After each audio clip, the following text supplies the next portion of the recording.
পৃষ্ঠা 153। প্রশ্ন 6।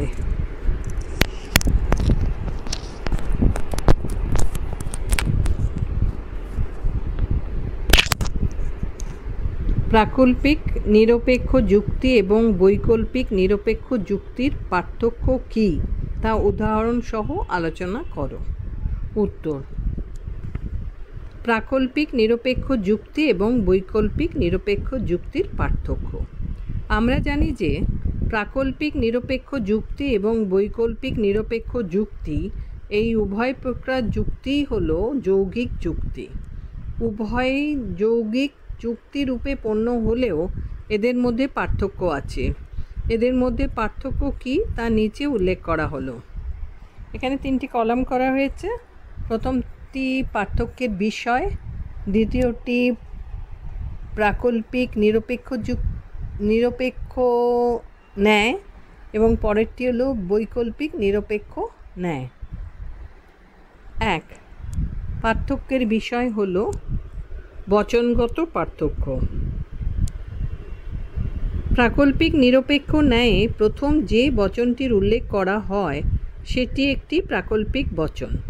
যেমন, যদি তাপ বাড়ে তবে মানুষের কষ্ট হয়। তাপ বেড়েছে, সুতরাং মানুষের কষ্ট হয়েছে। বৈকল্পিক নিরপেক্ষ ন্যায়ে প্রথমে যে বচনটির উল্লেখ করা হয় সেটি একটি বৈকল্পিক বচন। যেমন, হয় দাম বেড়েছে অথবা চাহিদা কমেছে। এমন নয় যে দাম বেড়েছে, সুতরাং চাহিদা কমেছে। 2. যুক্তির আকারগত পার্থক্য। প্রাকল্পিক নিরপেক্ষ ন্যায়ের আকারটিতে যদি তবে দিয়ে শুরু করা হয়। যেমন, যদি পি তবে কিউ, এমন যে পি, সুতরাং এমন যে কিউ। আর বৈকল্পিক নিরপেক্ষ ন্যায়ের আকারটি হয় অথবা দিয়ে গঠন করা হয়। যেমন, হয় পি অথবা কিউ, এমন নয় যে পি, সুতরাং এমন যে কিউ। 3. যুক্তির বৈধতাগত পার্থক্য। প্রাকল্পিক নিরপেক্ষ ন্যায়ে পূর্বগকে তথা প্রথম অংশকে অস্বীকার করে দ্বিতীয় অংশ তথা অনুগকে স্বীকার করা যায় না। এক্ষেত্রে যুক্তিটি অবৈধ রূপে গণ্য হয়। আর বৈকল্পিক নিরপেক্ষ ন্যায়ে কিন্তু প্রথম অংশকে অস্বীকার করে দ্বিতীয় অংশকে স্বীকার করা যায়। এক্ষেত্রে কিন্তু যুক্তিটি বৈধ রূপে গণ্য হয়। 4. বৈধতার নিয়মের সংখ্যাগত পার্থক্য। প্রাকল্পিক নিরপেক্ষ ন্যায়ে বৈধতার নিয়ম হলো 2টি, আর বৈকল্পিক নিরপেক্ষ ন্যায়ে বৈধতার নিয়ম হলো 1টি। 5. দোষের সংখ্যাগত পার্থক্য। প্রাকল্পিক নিরপেক্ষ ন্যায়ে 2টি নিয়মের ভঙ্গের পরিপ্রেক্ষিতে 2টি দোষের উদ্ভব হয়। বৈকল্পিক নিরপেক্ষ ন্যায়ে একটি মাত্র নিয়মের ভঙ্গের পরিপ্রেক্ষিতে একটি মাত্র দোষেরই উদ্ভব ঘটে। 6. পক্ষ বাক্যের প্রকৃতিগত পার্থক্য। প্রাকল্পিক নিরপেক্ষ যুক্তিতে দ্বিতীয় যুক্তি বাক্যে বা পক্ষ বাক্যে সাধ্য বাক্যের বা প্রথম যুক্তি বাক্যের পূর্বোক্তি সদর্থক রূপে থাকে। আর বৈকল্পিক নিরপেক্ষ যুক্তিতে দ্বিতীয় যুক্তি বাক্যে বা পক্ষ বাক্যে সাধ্য বাক্যের বা প্রথম যুক্তি বাক্যের একটি বিকল্প নঞ্চর্থক রূপে থাকে।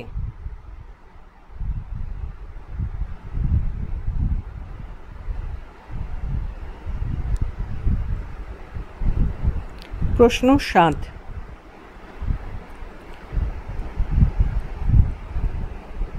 বৈকল্পিক বচন কি? বৈকল্পিক বচনের দু প্রকার অর্থ কী? উদাহরণ সহ আলোচনা করো। উত্তর: বৈকল্পিক বচন। বৈকল্পিক বচন হলো সেই বচন যা হয় অথবা রূপ শব্দগুচ্ছ দ্বারা গঠিত। এই শব্দগুচ্ছ দ্বারা বচনের দুটি অংশকে যুক্ত করা হয়। বৈকল্পিক বচনের এই একটি অংশকে বলা হয় বিকল্প। প্রথম অংশটিকে বলা হয় প্রথম বিকল্প এবং দ্বিতীয় অংশটিকে বলা হয় দ্বিতীয় বিকল্প। যেমন, হয় তুমি পড়াশোনায় মনোযোগী হবে অথবা তুমি খেলাধুলায় মনোযোগী হবে। এখানে তুমি পড়াশোনায় মনোযোগী হবে হলো প্রথম বিকল্প, আর তুমি খেলাধুলায় মনোযোগী হবে হলো দ্বিতীয় বিকল্প। এই বৈকল্পিক বচনের আকারটি হলো হয় পি অথবা কিউ। বৈকল্পিক বচনের দুটি অর্থ ও উদাহরণ। বৈকল্পিক বচনের বিকল্পগুলি সবসময়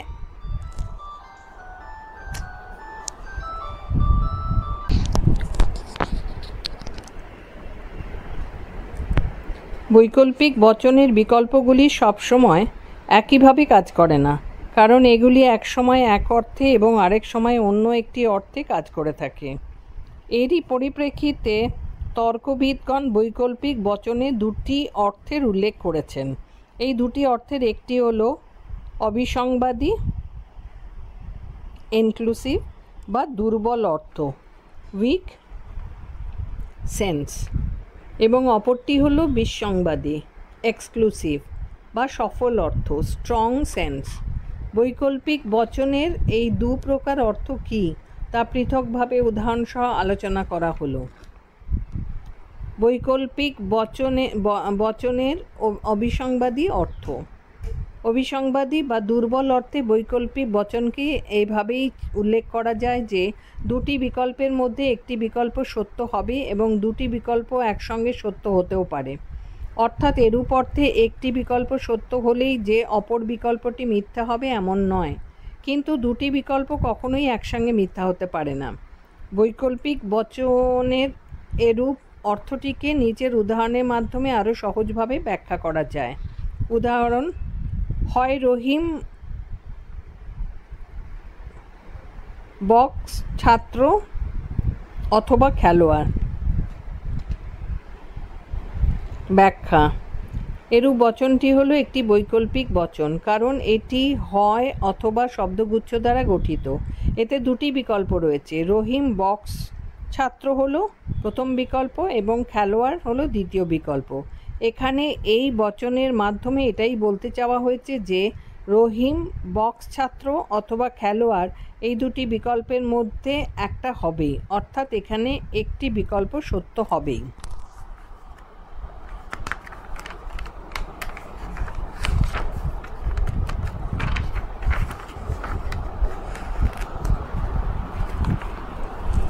পৃষ্ঠা 154।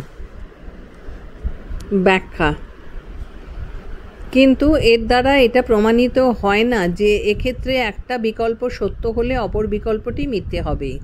এখানে অপর বিকল্পটি মিথ্যে না হয়েও সত্যও হতে পারে, অর্থাৎ দুটি বিকল্পই একসঙ্গে সত্য হতেও পারে, কারণ রহিম বক্স একসঙ্গে ছাত্র এবং খেলোয়াড় উভয়ই হতে পারে। এখানে তাই একটি বিকল্পের সত্যতার সঙ্গে অপর বিকল্পের বিসংবাদ নেই বলেই একে বলা হয় অবিসংবাদী অর্থ। দুটি বিকল্প একসঙ্গে সত্য হতে পারে এবং একটির সত্যতা অপরটির সত্যতাকে বাধা দিতে পারে না বলে একে দুর্বল অর্থে বৈকল্পিক বচন বলাও যায়। বৈকল্পিক বচনের বিসংবাদী অর্থ। বিসংবাদী বা সবল অর্থে বৈকল্পিক বচনকে এভাবে উল্লেখ করা যায় যে দুটি বিকল্পের মধ্যে একটি বিকল্প অবশ্যই মিথ্যা হবে এবং একটি মিথ্যা হলে অপরটি অবশ্যই সত্য হবে। অর্থাৎ এক্ষেত্রে দুটি বিকল্প কখনোই একসঙ্গে যেমন সত্য হতে পারে না, তেমনি একসঙ্গে মিথ্যাও হতে পারে না। একটি বিকল্পের সত্য মূল্যের সঙ্গে তাই অপর বিকল্পের সত্য মূল্যেরও বিরোধ দেখা যায়। একটি বিকল্পের সত্য মূল্যের সঙ্গে তাই অপর বিকল্পের সত্য মূল্যের বিসংবাদ বা বিরোধ দেখা যায় বলে বৈকল্পিক বচনের এরূপ অর্থকে বিসংবাদী অর্থরূপে উল্লেখ করা হয়। বৈকল্পিক বচনের এরূপ অর্থটিকে নিচের উদাহরণের মাধ্যমে আরও সহজভাবে উল্লেখ করা যায়। উদাহরণ: হয় রমেশ জীবিত অথবা সে মৃত। ব্যাখ্যা: এটি একটি বৈকল্পিক বচন, কারণ এটি হয় অথবা শব্দগুচ্ছ দ্বারা গঠিত। এরূপ বচনটিতে দুটি বিকল্প দেখা যায়। এই দুটি বিকল্পের মধ্যে রমেশ জীবিত হলো প্রথম বিকল্প এবং সে মৃত হলো দ্বিতীয় বিকল্প। এক্ষেত্রে দুটি বিকল্পই যেমন একসঙ্গে সত্য হতে পারে না, তেমনি উভয় বিকল্প একসাথে মিথ্যাও হতে পারে না। এই দুটি বিকল্পের মধ্যে একটিকে তাই মিথ্যা হতেই হবে এবং একটি মিথ্যা হলে অপর বিকল্পটি সত্য হবেই। একটি বিকল্পের সত্যতার সঙ্গে তাই অপর বিকল্পের বিসংবাদ বা বিরোধ আছে বলেই বৈকল্পিক বচনের এরূপ অর্থকে বিসংবাদী অর্থরূপে উল্লেখ করা হয়। যুক্তিবিজ্ঞানী কোপির অভিমত: বৈকল্পিক বচনের এই দুই প্রকার অর্থের মধ্যে তর্কবিজ্ঞানী কোপি দুর্বল অর্থটিকেই গ্রহণ করেছেন। তিনি তাই বৈকল্পিক বচনের সবল অর্থটিকে এড়িয়ে গেছেন। সে কারণেই তিনি দাবি করেছেন যে বৈকল্পিক বচনের ক্ষেত্রে একটি বিকল্প অবশ্যই সত্য হবে এবং অপর বিকল্পটিও সেই সঙ্গে সত্য হলেও হতে পারে। অর্থাৎ দুটি বিকল্পের একসঙ্গে সত্য হওয়ার ক্ষেত্রে কোনো বাধাই নেই। প্রশ্ন ৮: যৌগিক যুক্তিগুলির বৈধতা কিভাবে বিচার করা যায়? উত্তর: যৌগিক যুক্তিগুলির বৈধতা বিচারের পদ্ধতি: কোনো যৌগিক যুক্তির বৈধতা বিচার করার জন্য প্রথমে যৌগিক যুক্তিটি কোন প্রকারের যৌগিক যুক্তি তা স্থির করে নিতে হয়। এরপর সেই যুক্তিটির নিয়মটিকে উল্লেখ করতে হয়। নিয়মটিকে উল্লেখ করার পরে যদি দেখা যায় যে যুক্তিটি তার নিয়মকে যথাযথভাবে মেনেছে, তাহলে যুক্তিটিকে বৈধ রূপে গণ্য করতে হয়। আর যদি দেখা যায় যে যুক্তিটি তার নিয়মকে যথাযথভাবে অনুসরণ করেনি, তাহলে যুক্তিটিকে অবৈধ বলতে হয়। এক্ষেত্রে নিয়মকে কিভাবে ভঙ্গ করে কোন দোষের উদ্ভব ঘটিয়েছে তাও উল্লেখ করতে হয়।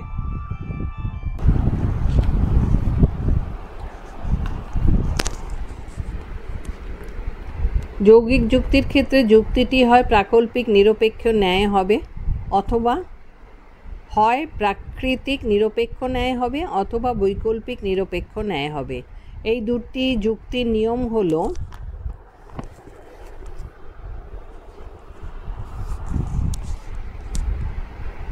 প্রাকল্পিক নিরপেক্ষ ন্যায়ের নিয়ম দুটি হলো: ১. পূর্বগকে স্বীকার করে অনুগকে স্বীকার করতে হয়। ২. অনুগকে অস্বীকার করে পূর্বককে অস্বীকার করতে হয়। বৈকল্পিক নিরপেক্ষ ন্যায়ের নিয়ম হলো একটি: ১ নম্বর, প্রথমে একটি বিকল্পকে অস্বীকার করে পরে অপর বিকল্পকে স্বীকার করে নিতে হয়।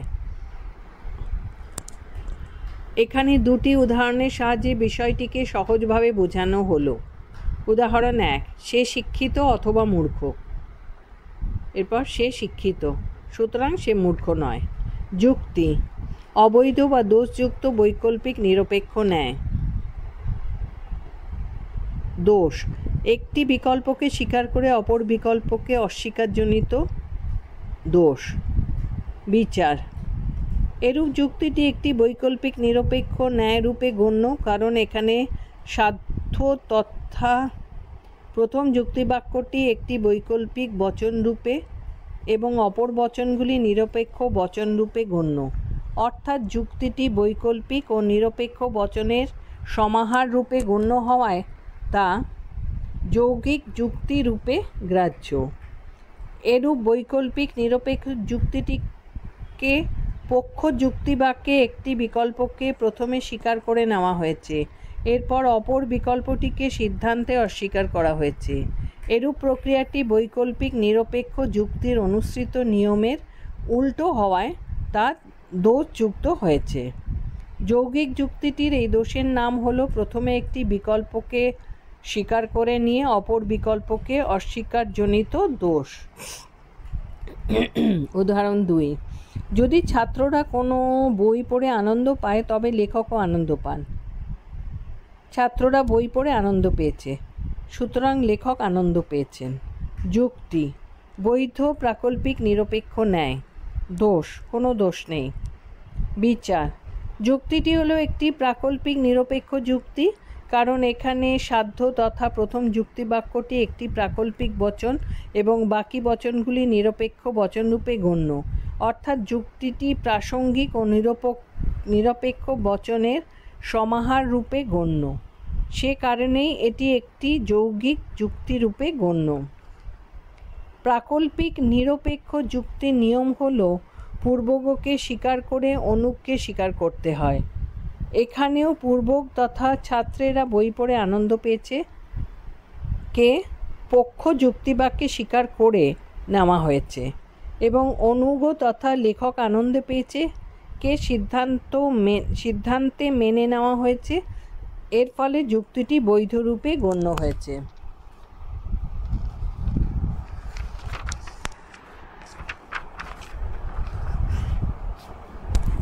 পৃষ্ঠা 155।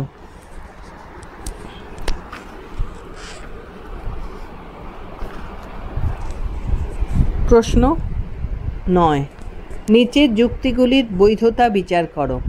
এ, যদি ধোঁয়া থাকে তাহলে আগুন থাকে। এখানে ধোঁয়া নেই, অতএব এখানে আগুন নেই। বি, যদি ধোঁয়া থাকে তাহলে আগুন থাকে। এখানে আগুন নেই, অতএব এখানে ধোঁয়া নেই। উত্তর: এ। যৌগিক যুক্তি: যদি ধোঁয়া থাকে তাহলে আগুন থাকে। এখানে ধোঁয়া নেই, অতএব এখানে আগুন নেই। এই যুক্তিটিকে তর্কবিজ্ঞানসম্মতভাবে সাজালে পাই, যদি ধোঁয়া থাকে তাহলে আগুন থাকে। এখানে ধোঁয়া নেই, সুতরাং এখানে আগুন নেই। যুক্তি: অবৈধ বা দোষযুক্ত প্রাকল্পিক নিরপেক্ষ যুক্তি। দোষ: পূর্বককে অস্বীকার করে অনুককে অস্বীকারজনিত দোষ। বিচার: যুক্তিটি একটি প্রাকল্পিক নিরপেক্ষ যুক্তি, কারণ এখানে সাধ্য তথা প্রথম যুক্তিবাক্যটি একটি প্রাকল্পিক বচন এবং বাকি বচনগুলি নিরপেক্ষ বচনরূপে গণ্য, অর্থাৎ যুক্তিটি প্রাকল্পিক ও নিরপেক্ষ বচনের সমাহার রূপে গণ্য। সে কারণে এটি একটি যৌগিক যুক্তিরূপে গণ্য। এরূপ প্রাকল্পিক নিরপেক্ষ যুক্তিটিকে পক্ষ যুক্তিবাক্যে পূর্বককে প্রথমে অস্বীকার করে নেওয়া হয়েছে, এরপর অনুককে সিদ্ধান্তে অস্বীকার করা হয়েছে।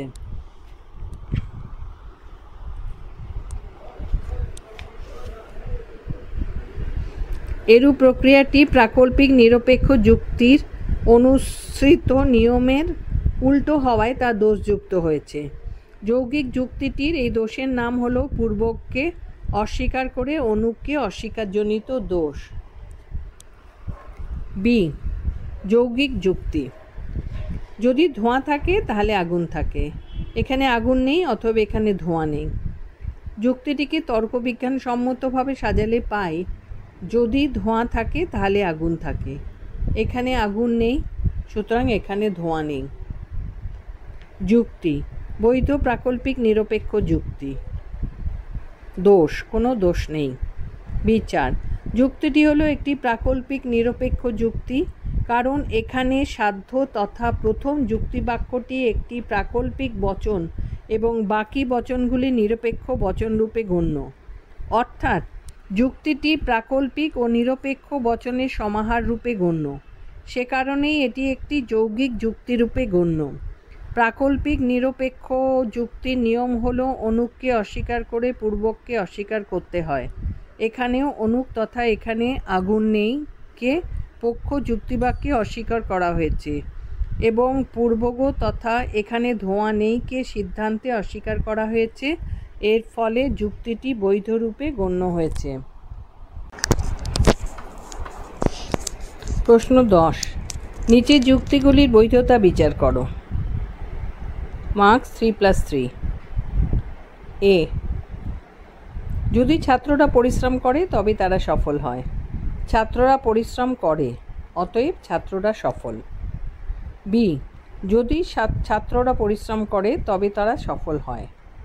ছাত্ররা পরিশ্রম করে না, অতএব ছাত্ররা সফল নয়। উত্তর এ, যৌগিক যুক্তি। যদি ছাত্ররা পরিশ্রম করে তবে তারা সফল হয়। ছাত্ররা পরিশ্রম করে, অতএব ছাত্ররা সফল। যুক্তিটিকে তর্কবিজ্ঞানসম্মতভাবে সাজালে পাই, যদি ছাত্ররা পরিশ্রম করে তবে তারা সফল হয়। ছাত্ররা পরিশ্রম করেছে, সুতরাং ছাত্ররা সফল হয়েছে। যুক্তি বৈধ, প্রাকল্পিক, নিরপেক্ষ যুক্তি। দোষ, কোনো দোষ নেই।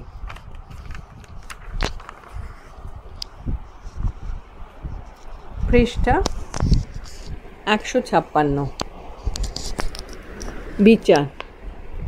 যুক্তিটি হলো একটি প্রাকল্পিক নিরপেক্ষ যুক্তি, কারণ এখানে সাধ্য তথা প্রথম যুক্তিবাক্যটি একটি প্রাকল্পিক বচন এবং বাকি বচনগুলি নিরপেক্ষ বচনরূপে গণ্য। অর্থাৎ যুক্তিটি প্রাকল্পিক ও নিরপেক্ষ বচনের সমাহার রূপে গণ্য। সে কারণেই এটি একটি যৌগিক যুক্তিরূপে গণ্য। প্রাকল্পিক নিরপেক্ষ যুক্তির নিয়ম হল পূর্বগকে স্বীকার করে অনুপকে স্বীকার করতে হয়। এখানেও পূর্বগ তথা ছাত্ররা পরিশ্রম করেছে, একে পক্ষ যুক্তিবাক্যে স্বীকার করে নেওয়া হয়েছে, এবং অনুপ তথা ছাত্ররা সফল হয়েছে, একে সিদ্ধান্তে মেনে নেওয়া হয়েছে। এর ফলে যুক্তিটি বৈধরূপে গণ্য হয়েছে। বি, যৌগিক যুক্তি। যদি ছাত্ররা পরিশ্রম করে তবে তারা সফল হয়। ছাত্ররা পরিশ্রম করে না, অতএব ছাত্ররা সফল নয়। যুক্তিটিকে তর্কবিজ্ঞানসম্মতভাবে সাজালে পাই, যদি ছাত্ররা পরিশ্রম করে তবে তারা সফল হয়। ছাত্রেরা পরিশ্রম করেনি, সুতরাং ছাত্ররা সফল হয়নি। যুক্তি অবৈধ বা দোষযুক্ত প্রাকল্পিক নিরপেক্ষ যুক্তি।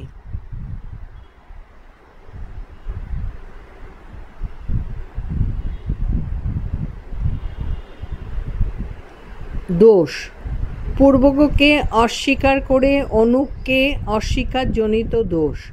বিচার। যুক্তিটি একটি প্রাকল্পিক নিরপেক্ষ যুক্তি, কারণ এখানে সাধ্য তথা প্রথম যুক্তিবাক্যটি একটি প্রাকল্পিক বচন এবং বাকি বচনগুলি নিরপেক্ষ বচনরূপে গণ্য। অর্থাৎ যুক্তিটি প্রাকল্পিক ও নিরপেক্ষ বচনের সমাহার রূপে গণ্য। সে কারণেই এটি একটি যৌগিক যুক্তি রূপে গণ্য।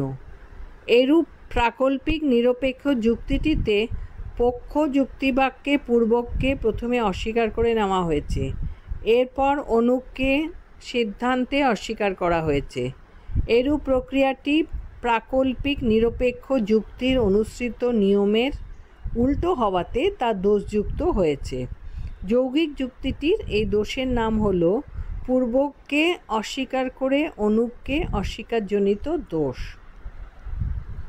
প্রশ্ন 11।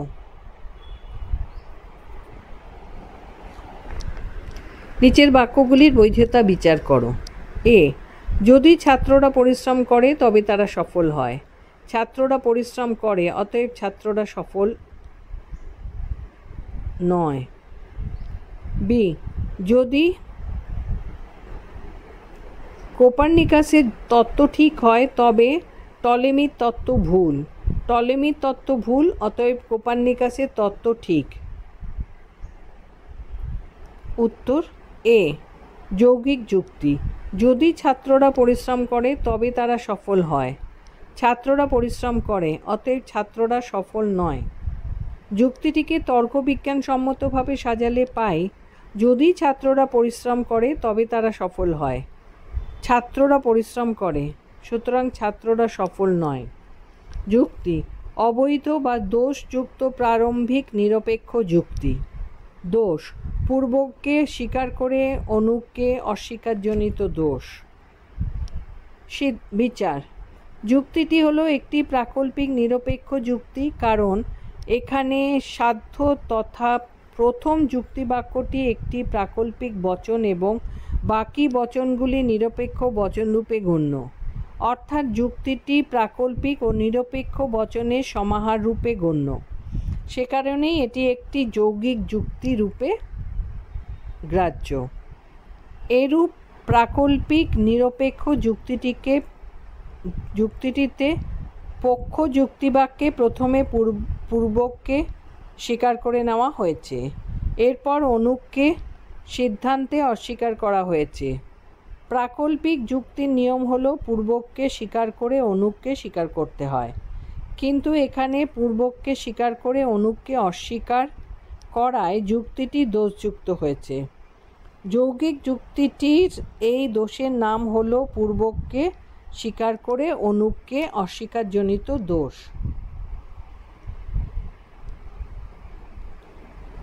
বি. যৌগিক যুক্তি: যদি কোপার্নিকাসের তত্ত্ব ঠিক হয় তবে টলেমির তত্ত্ব ভুল। টলেমির তত্ত্ব ভুল, অতএব কোপার্নিকাসের তত্ত্ব ঠিক। এই যুক্তিটিকে তর্কবিজ্ঞানসম্মতভাবে সাজালে পাই, যদি কোপার্নিকাসের তত্ত্ব ঠিক হয় তবে টলেমির তত্ত্ব ভুল। টলেমির তত্ত্ব ভুল, সুতরাং কোপার্নিকাসের তত্ত্ব ঠিক।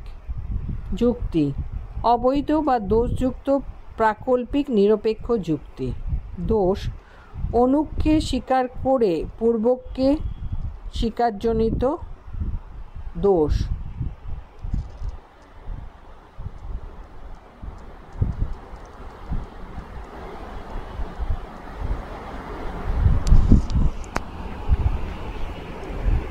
বিচার: